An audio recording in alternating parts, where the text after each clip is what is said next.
नमस्कार मित्रांनो, आज या मालिकेमध्ये तुमचं स्वागत आहे. आपण आत्तापर्यंत बघितलं की सावली आलेली असते आणि ओवीशी बोलत असते. ओवी, मला एका प्रश्नाचं उत्तर दे. या घरात असं कोण आहे की ज्याच्या शब्दाबाहेर तुझा बाबा जातच नाही, सगळं काही त्याचं ऐकतो? आहे का कोणी असं की तुझा बाबा त्या व्यक्तीचं सगळं काही ऐकतो? आजी आहे की आजीचं सगळं ऐकतो बाबा, आजी जे म्हणेल तसंच बाबा करतो. सारंग सावलीशी किंवा ओवीचं जे बोलणं चाललंय ते सारंग लांब उभं राहून ऐकत असतो. आजीला सांग की बाबाला समजाव की मला क्लास लावू दे. प्रश्न मिटला की रे, हे तर अजिबात शक्य नाहीये. जी अजिबात काय ऐकून घेणार नाही. नियम केलाय, मेंदळे घरात गाण्याला पूर्णपणे बंदी, कुणीही गाणं गाणार नाही. तुझा बाबा गाणं गाऊ देत नाही का तुला? म्हणजे आजीने गाणं गायला बंदी केली आहे म्हणून बाबा गाणं गाऊ नको असं सांगतो? अच्छा, आता लक्षात आलंय. तर आजीने नकार दिलाय म्हणून बाबाने नकार दिलाय आणि म्हणून तुझा गाण्याचा क्लास बंद झाला. सावलीला आता कळालेलं असतं की गाण्याचा क्लास का बंद झालाय. म्हणतो असं काही नाहीये सावली, उगाच गैरसमज करू नको आणि तिलाही काही सांगायला जाऊ नको. आता खाली आलेलं असतो सावलीशी बोलायला. नियमांप्रमाणे जर गाणं बंद करायचं असतं तर पूर्णपणे गाणं बंद केलं असतं. तसं काहीच नाहीये. दुसरा क्लास लावण्यासाठी तयार झालोच नसतो. आईचं नाही म्हणणं तरी सुद्धा मी गाणं शिकू देतोय आणि गाणं हिला म्हणू देतोय. बाबा तेच तर, तुला वाटतंय ना मी गावं, मग गाऊ दे की. कशाला इकडचा क्लास तिकडचा क्लास, यांच्याकडेच गाणं गायचंय मला. अरे बाबा, कुठेच जायचं नाहीये मला, यांच्याकडेच गाणं शिकायचंय. यांच्याकडेच माझा रियाज छान होतो. प्लीज बाबा, यांच्याकडेच गाणं शिकायचंय मला. अगदी ओवीची तब्येत छान आणि ठणठणीत झालेली असते. सावलीला बघितल्या ओवी सारंगकडे बघत असते आणि सारंग ओवीकडे बघत असतो. म्हणते अमृतवाहिनी अमृतवाहिनी, जोरात ओरडत असते. अमृत म्हणते आले की. आलेली असते. वहिनी, ओवीला आतमध्ये घेऊन जा आणि तिला आराम करायला लावा. अमृत म्हणते ठीक आहे, कुठे जायचं नाही, मला इथेच थांबायचंय तुमच्याजवळ. म्हणते ठीक आहे, माझ्यासोबत राहा तू, पण आत्ता आराम कर, मग जरा वेळ आराम झाला की परत माझ्याकडे ये. ऐकणार आहे का? ओवी म्हणते ठीक आहे, मी जरा आराम करायला जाते. ओवी अमृतासोबत गेलेली असते आराम करण्यासाठी. सावली आणि सारंग आता दोघेच असतात. ती आता सारंग सोबत बोलणार असते. म्हणते मगाशी ओवीला तुमच्याबद्दल जे चांगलं बोलले ते फक्त समजवायला आणि तिचं मन राखायला, लगेच काही वेगळा विचार करू नका. फक्त तोंडापुरतं बोलले. तुमच्याबद्दलचं मत नव्हतं हे लक्षात ठेवायचं. आज गैरसमज करून घ्याल तुम्ही. आता मी तुमच्याशी जे काही बोलणार आहे ते ओवी माझी स्टुडंट आहे आणि तुम्ही तिचे बाबा आहात या नात्यानेच बोलणार, बाकी आपल्यात काहीच नातं नाहीये, लक्षात ठेवायचं. सारंग म्हणतो ठीक आहे, बोला की. तुम्हाला कळत नाहीये का सारंग? ओवी तुमच्या पोटची मुलगी आहे ना. 8 वर्षांपूर्वी तुम्ही हेच केलं होतं आणि आत्ताही तेच करताय का सारंग? सुद्धा बायको आणि आई मधून फक्त आईलाच निवडलं आणि आत्ता सुद्धा आई आणि मुलगी ताईच निवडत आहे. सारंग नका ती चूक करू. 8 वर्षांपूर्वी जी चूक केली ती परत करू नका प्लीज. त्या मुलीच्या पुढे अख्खं आयुष्य पडलंय. का तिचं हे करताय तुम्ही? करू द्या की. करिअर करायचं असेल तर करू द्या. गाणं खूप सुंदर गाते, का तिला तुम्ही गाण्याला येऊ देत नाही आहात? प्लीज तिला गाणं गाऊ द्या, गाण्यामध्ये काहीतरी शिकू द्या तिला. ती खूप गोड आणि हुशार मुलगी आहे. सावली आता ओवीच्या याच्याने भांडत असते सारंग बरोबर की तिला गाणं शिकू द्या, तिचं गाणं बंद करू नका. आई आणि मुलाच्या प्रेमापोटी तिच्या आनंदाचं का बळी घेते आणि तुम्हाला कोणी अधिकार दिलाय सारंग? बाजूने जरा विचार करा की. रायाने तिच्या गळ्यात इतके सुंदर स्वर दिले, त्याचा काहीतरी उपयोग होऊ द्या, जगासमोर येऊ द्या तिचं कला. माझ्यापासून तिला का लांब करता आणि माझ्या क्लासला का पाठवत नाहीये? तिचं आणि माझं काय गुरु शिष्याचं नातं आहे ना, मग क्लास का बंद करताय सारंग? काय प्रॉब्लेम आहे तुला? चांगलंच माहिती आहे मला कळलं की ओवी तुमची मुलगी, तेव्हा मलाही वाटलं की गाण्याचा क्लास बंद करावा तिच्यासाठी. तर मला तुमच्या सावलीत सुद्धा राहायचं नाहीये सारंग. कारण सर, खरं तर ओवीने ही गोष्ट इतकी मनाला लावून घेतली आहे, ही जर आजारी पडते एवढ्याशा गोष्टीवरून, तर आपण आपला इगो बाजूला ठेवून जरा पुढाकार घ्यायला नको? तुम्ही सुद्धा पुढाकार घ्या आणि मी सुद्धा, आणि त्या पोरीचं करिअर घडूया आपण प्लीज सारंग. ओवीच्या आनंदासाठी आपण काहीतरी करूया प्लीज. सावली खूप भांडत असते. सारंगला समजावून सांगत असते की ओवीचं गाणं बंद करू नका, शिकू द्या तिला प्लीज. 8 वर्षात एवढी तरी मॅच्युरिटी आली असेल, पण नाहीच तुमच्याकडे मॅच्युरिटी. प्लीज सारंग, ओवीच्या भल्याचा विचार करा आणि तिला गाणं गाऊ द्या. माझ्याकडे गाणं शिकू द्या तिला प्लीज. तुमच्या आईकडे जा, त्यांची परवानगी घ्या आणि ओवीला गाणं शिकू द्या प्लीज सारंग. तिला माझ्या क्लासमध्ये आणून सोडा. कळलं का सारंग मी काय सांगतेय? मी आता सारंगला काय सांगायचंय, काय समजवायचंय समजून झालेलं असतं आणि सावली आता चाललेली असते. सावली आता परत गुरुकुलमध्ये आलेली असते. त्यावर काय अबीर लगेच रस्त्यातच उभा राहतो. आई मला न सांगता ओवीकडे एकटीच जाऊन आली ना, तू असं का केलं? का मला न सांगता ओवीकडे गेलीस तू? जर सांगितलं असतं तर मी पण आलो असतो, मलाही छान वाटलं असतं ना ओवीला भेटून. का नाही नेलंस ग? अबीर चिडलेला असतो, ओरडत असतो, मला का नेलं नाही उत्तर दे. अबीर ऐकून तर घे. आता तिथे व्यंकटेश आलेला असतो. सावलीचं आणि अबीरचं बोलणं ऐकत असतो. होते गेले ओवीकडे? तुला कोण म्हटलं ओवीकडे गेले होते? मी काम होतं म्हणून तिकडे गेले होते, ओवीच्या घरी नव्हते गेले मी. हा, वा वा वा वा. आणि अबीर आता टाळ्या वाजवायला लागलेला असतो की तूच म्हणते ना खोटं बोलायचं नाही आणि तूच खोटं बोलतीस होय? सगळं माहितीये, तू ओवीकडेच गेली होती. सावली आता व्यंकटेशकडे बघते आणि व्यंकटेशला म्हणजे तुम्ही सांगितलं का मी ओवीकडे गेले होती? काय व्यंकटेशजी? मलाच माहित होतं इथे आले होते मला घ्यायला आणि मी त्यांच्याबरोबर गेले. तुम्ही सांगितलंय का अबीरला? मला माहिती होतं सावली, पण तुझी शपथ मी अबीरला काहीही सांगितलेलं नाहीये. त्याला कुठून कळलं मला माहित नाहीये. व्यंकटेश म्हणतो सावली विश्वास ठेव, मी काही सांगितलेलं नाहीये. काकांना उगाच बोलू नको. काकांनी मला काहीच सांगितलेलं नाहीये. मला काहीच सांगितलेलं नाहीये. व्यंकटेश काकांना काहीच बोलण्याचा अधिकार नाहीये. व्यंकटेश काकांनी मला काहीच सांगितलेलं नाहीये. ओवीने मला सांगितलंय सगळं काही की तू गेली होती वगैरे, त्यामुळे तू व्यंकटेश काकाला दोष देऊ नको. ओवीकडनं कळालं की तू ओवीला भेटायला गेली होती. कळलं का तुला? तिला भेटल्यावर तिला बरं वाटलंय ना, ते तिने मला सांगितलंय. सुधारली ना, म्हणून का घेऊन गेली नाही तेवढं सांग. अबीर इतका वेळा म्हणतो तू असं का केलंस, का मला घेऊन गेली नाही, तू असं का केलं, मला का घेऊन गेली नाहीस, त्याला डोकं खातोयस रे, दे की विषय सोडून. आधी केलं असतं बरं वाटलं असतं, एवढा कशाला बिचारीला त्रास झाला असतास ग. सॉरी, चूक झाली अबीर साहेब, आता जाऊ का मी. अबीरला सॉरी म्हटलेली असते आणि सावली आता आतमध्ये गुरुकुलच्या चाललेली असते. मात्र सावलीकडे बघत असतो. सावलीचं नेमकी काय चाललंय त्याला काहीच कळत नसतं. आता सारंग आणि अमृता बोलत असतात. मुद्दाम त्याशी बोलायला अमृता आलेली असते. सावली कुठे गेली? ती निघून गेली म्हणजे काय? कशी निघून गेली? तू थांबवलं नाहीस का सारंग तिला? वर्षाने भेटलो होतो, खूप बोलायचं होतं. सारंग कशी गेली रे? फायदा आहे बहिणी तिच्याशी बोलून, तू तरी कशाला हट्ट करतीयस? संपलाय, तुला सांगितलंय ना मी, नको तिच्याशी बोलायला जाऊ. त्या संसारात मला पडायचं नाहीये. तिचा मार्ग वेगळा, माझा मार्ग वेगळा. प्लीज बहिणी, त्या वाटेला जायचंच नाही आपण. त्यामुळे कुणाला त्रास नको आणि कुणाच्या सुखी संसारात आपल्यामुळे काही वाद नको. त्यामुळे आपण या सगळ्या गोष्टींपासून जरा लांब राहूया प्लीज बहिणी, प्लीज. करायचं काय नाही, माझं मी बघेन. अमृता म्हणते नाही सारंग, असं बोलून कसं जमेल? गोष्टीवर विश्वासच नाहीये की सावलीने लग्न केलंय, संसार केलाय. नाही म्हणजे नाही. तू किती जरी सांगितलं तरी मी विश्वास ठेवणार नाही. मी ओळखते सावलीला, माझ्यावर विश्वास ठेव. स्वतः बघितलंय तिच्या मुलाला, तिच्या नवऱ्याला. मी कशाला खोटं बोलीन? म्हणजे तुझी हरकत नसेल तर एकदा जाऊन भेटू का? मला सोक्ष मोक्ष काय तो लावूनच दे आणि खरं खोटं मला करूच दे. समाधानासाठी मला एकदा जाऊ दे प्लीज प्लीज सारंग. ठीक आहे वहिनी, तुला बोलायचंय तर बोल, पण या सगळ्या ती इथे येऊन गेली हे कुणालाच कळता कामा नाही. कळतंय का तुला? काहीही झालं तरी तू तिच्याशी बोलली की ती आपल्या घरी आली आहे, घरात कुणालाच कळतं कामा नाही. तर म्हणते काळजी करू नको, कुणालाच कळणार नाहीये सारंग, रिलॅक्स. ती इथे आली हे कुणाला कळूच देणार नाही मी.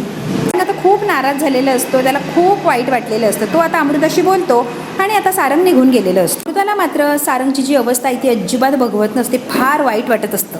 ती इकडे बरी झालेली असते, सारंगशी हसून खेळून बोलायला लागलेली असते. सारंगलाही छान वाटतं की माझी ओवी परत आता पहिल्यासारखी ठणठणीत झाली. की आमच्या टीचरला बघून माझा ताप तर पळूनच गेलाय, कुठे गायब झालाय काय माहिती बाबा. पण तो दिसतंय की ताप पळूनच गेलाय का खरंच ओवी? मुळे का होईना तू बरी झालीस ना बाळा, माझ्यासाठी तेच महत्वाचं. म्हणतो ओवी आता मला एक प्रॉमिस करायचं. कसलं प्रॉमिस?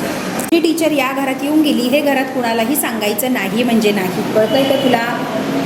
ओवीकडून आता सारंगने प्रॉमिस घेतलेलं असतं. अरे ती टीचर आहे, तिच्यामुळे ताप राहिलाय ना माझा, मग कळू दे की सगळ्यांना. तिला कळालं तर तुझ्या बाबाचं काय होईल कळतंय का तुला? तू गाण्याची क्लासची टीचर आली होती म्हणून सांगायचंय का आजीला? नको नको नको, नाही सांगायचंय आजीला. मी काहीच कुणाला सांगणार नाही. ओरडणार म्हणून घाबरलाय नाही, ती काय माझ्यावर ओरडते? मी कुणाला घाबरत नसतो. हा सारंग आता ओवीला म्हणत असतो. मोठा घाबरतोस की आजीला?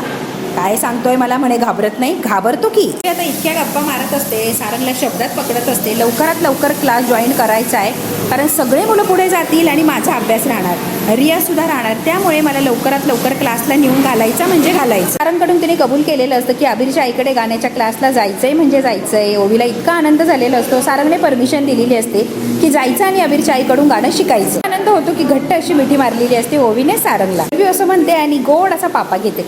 इकडे आता अमृता ओवीला जेवायला देत असते. ते माझं पोट भरलंय ग, मला नाही जेवायचंय. अमृता म्हणते कसं पोट भरलंय ग? काहीच ऐकणार नाही, आता कुठे बरी व्हायला लागली आहे, पोटभर जेवायलाच लागणार. भाजी खावीच लागणार आहे तुला. पटपट सगळं संपवा. काकू आली तर उगाच काय व्हायचा, पटपट जेवण कर. मोनिका काकू आल्यावर त्रास दिल असं म्हटल्या लगेच मोनिका आलेली असते. काय ग अमृता, असंच घाबरवतेस का तिला? घाबरव, चांगली गोष्ट आहे की ती मला घाबरलीच पाहिजे. जेवता उठू नाही ना ग, पाप लागतं ना अमृता, पाप लागतं ना, नको, चांगलं नाही ना, जेवण करा तू बाळा. तर म्हणते मोनिका बरी आहेस का ग तू? तब्येत वगैरे ठीक आहे का? ना लगेच सुरू, तू काय गप्प राहत नाही हो ना अमृता? निर्दयी वाटते का ग? मला माहिती आहे की तुला माझ्यावर विश्वास नाहीये, रागराग येतो, मला विलनच ठरवलंय, पण मी सुद्धा एका मुलीची आई आहे ना, मला पण किव येऊ शकते ना ग. बरं कसं वाटलं सांग की. कसं आहे ना, डॉक्टरांना बोलवलं होतं, मग डॉक्टरांनी गोळ्या वगैरे बदलून दिल्या आणि मग बरं वाटायला लागले. मोनिका म्हणते हो का, म्हणजे औषधाने बरं वाटत नव्हतं, ते औषध परत बदलून दिल्यावर बरं वाटायला लागलं. अमृता म्हणते हो, म्हणून तर व्यवस्थित आहे ना ती मोनिका. ते औषध गोळ्या बदलून दिल्या ठीक आहे, पण सकाळपासून एवढी तापलेली पोरगी, कशानेच ताप उतरत नव्हता आणि अचानक आम्ही नसताना कसं ताप उतरला, ठणठणीत झाली. जादू आहे ना ग? काय जादू आहे ना अमृता? काय जादू आहे सांग की जरा. म्हणते मोनिका तेच सांगते, औषध बदलून दिलं की तिला बरं वाटलंय. बदलल्यामुळे तिला गुण आलाय आणि तिला बरं वाटतंय. मोनिका मी तुला तेच सांगण्याचा प्रयत्न करतेय ना अमृता. डॉक्टर सारंगला सांगत होती की हिचा जो ताप आहे तो औषध गोळ्याने थांबणार नाहीये. ज्या माणसाला भेटायचं हिने ध्यास घेतलाय त्या माणसाला भेटली की ऑटोमॅटिक हिचा ताप थांबणार आहे. म्हणजे हिच्या टीचरला हिला भेटायचं होतं बरोबर, मग हिची टीचर आली होती का इथे? टीचरला ही भेटली म्हणून हिचा ताप उतरलं का? म्हणजे मला काय विचारायचे अमृता, टीचर आली होती आणि म्हणून ओवीला बरं वाटतंय का? म्हणजे ती गाण्याची टीचर आपल्या घरी येऊन गेली अमृता. ही मोनिका शांत बसायला तयारच नसते. औषधाने ताप उतरणं इम्पॉसिबल आहे, डॉक्टरांनी चॅलेंज केलं होतं, मग औषधांनी कसं उतरला? त्यामुळे मोनिका ऐकायलाच तयार नसते. सांग अमृता, कारण मी ऐकलंय स्वतः म्हटल्यावर अमृता खोटं बोलू नको. औषधाने ताप उतरला नाहीये, ताप तिची टीचर आली असेल त्याच्यानेच उतरला. तर जादू झाली ना टीचर आल्यानंतर. त्याला ठाम असं काही माहिती नसतं, पण यांच्याकडून काढून घेण्यासाठी अगदी ती रट्टूनच बोलत असते की सांग टीचर आली होती का इथे. डॉक्टरांनाच रिक्वेस्ट केली काही करा, हिला बरं करा आणि हाय पॉवरची औषधं द्या. हाय पॉवरची औषध दिली आणि मग बरं वाटलं. बघ मोनिका, तू म्हणते तसं काहीच नाहीये मोनिका, उगाच संशय घेऊ नको. अमृता ताई ऐका की, त्यापेक्षा असशील बरं मोठी. पावसाळे जरा जास्तीच बघितले, त्याबद्दल काही वादच नाही. थोडीफार पावसाळे उन्हाळे बघितलेत ना, त्यामुळे थोडंफार मलाही कळतं की अमृता मी 100% सांगते, हिचा जो ताप उतरलाय तो औषधांमुळे नाही म्हणजे नाही. हिची टीचर इथे आली असणार, हिला भेटली असणार, म्हणूनच हिचा ताप उतरलाय. अमृता उगाच काही खोटं सांगायला जाऊ नको, खरं खरं सांग. हिची टीचर इथे आली होती ना, ती भेटली, हिच्याशी बोलली आणि मगच हिला बरं वाटलं. अमृता मला वेड्यात काढू नको, कारण मी मोनिका आहे. तर म्हणते बाई हे बघ, जे खरं आहे ते सांगते मी. टीचर इथे आलीच नाही, डॉक्टरांच्या औषधामुळेच ताप उतरलाय. पण तुझा जर विश्वास नसेल तर मी तरी काय करणार. असू दे, तुला जो विचार करायचा आहे ना तो विचार करू शकते, मी काय करू शकत नाहीये ग बाई. असू दे असू दे अमृता, ठेवते ग बाई विश्वास. अशी जोरात मारते आणि म्हणते जेव ग बाई जेव, चालली मी. त्याला काही चौकशी करायची ती चौकशी केलेली असते आणि तिला 100% खात्री असते टीचर आल्याशिवाय ही पोरगी काय बरी झालेली नाहीये. मोनिका माझ्यापासून काहीतरी लपवतीये. आता अमृता माझ्यापासून काहीतरी लपवतीये याची खात्री मोनिकाला पटलेली असते, पण वाद नको म्हणून मोनिका तिथून निघून गेलेली असते. आणि ओवी आता मोनिका निघून गेल्यावर एकमेकींकडे बघतात. तर म्हणते हिला बहुतेक संशय आलेला दिसतोय, म्हणूनच एवढी खोदून खोदून विचारते की टीचर आली होती. बाळा कुणालाच काही सांगायचं नाही, आणि महत्वाचं म्हणजे मोनिका काकूला तर अजिबात काही सांगायचं नाहीये. कळतंय का तुला ओवी? काहीही झालं तरी मोनिकाला काहीही कळू देऊ नकोस. सांगणार काकू, विश्वास ठेव, मी कुणालाच काही सांगणार नाहीये, रिलॅक्स. सावली आलेली असते, घरातलं काही काम असतं, तिचं काम करत असते. तेवढ्या जगन्नाथजी तिच्या जवळ येतात, मुद्दामच आलेले असतात बोलण्यासाठी. साऊ माझ्या घरी जाऊन कसं वाटलं? साऊ काय बोलताय बाबा, माझं घर राहिलंय का ते? आता संबंधही नाहीये बाबा काही, मी फक्त ओवीसाठी तिथे गेली होती. त्या घराशी असलेलं नातं 8 वर्षांपूर्वीच तुटलंय बाबा, आणि माझं घर कसलं म्हणताय तुम्ही? मी फक्त माझ्या ओवीसाठी तिथे गेली होती. तसं माझं घर वगैरे काही म्हणू नका, मला आवडलं नाहीये बाबा. म्हणणार बाई नको लगेच चिडू. कोण भेटलं सांगशील की नाही? त्याचं उंबरचं सुद्धा ओलांडलं नाही, मी आतमध्ये गेले सुद्धा नाहीये बाबा. कोण होतं नव्हतं मला माहित नाही, कारण मी आतमध्ये गेलीच नाही. तो ओवीला भेटायला गेले होते, आउट हाऊसमध्ये ओवीला भेटले आणि तिथूनच माघारी आली. त्यांचं बापलेकीचं बोलणं चाललेलं असतं, तेवढ्यात काय अभिर आलेलं असतो. अहो आजोबा लॉटरी लागली काय रे? मला नाही हो, गुरुकुलला लागली ना लॉटरी. म्हणतो गुरुकुलला लॉटरी लागली. साऊ हा काय बोलतोय ग?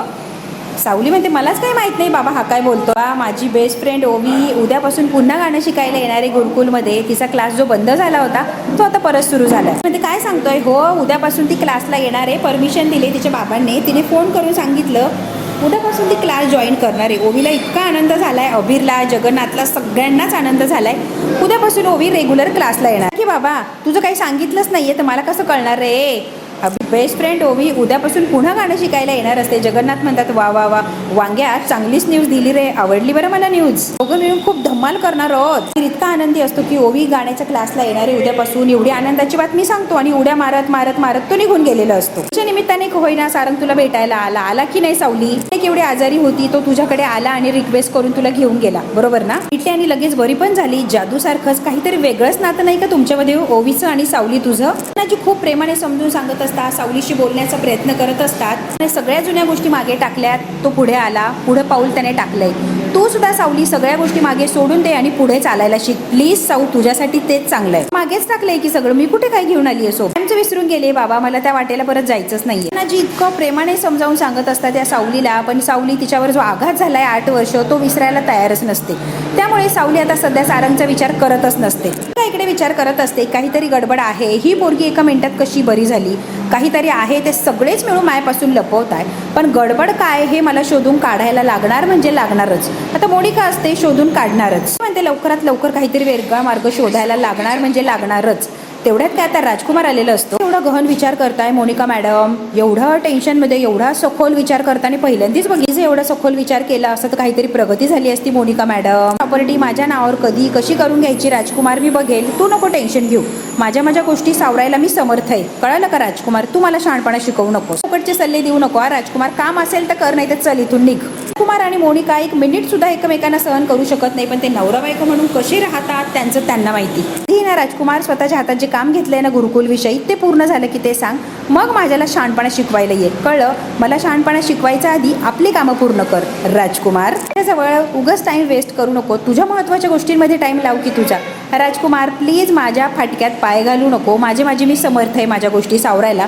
तू हाती घेतलेली कामं पूर्ण कर आणि प्लीज इथून निघून जा. राजकुमार मला फुकटचे सल्ले नकोय.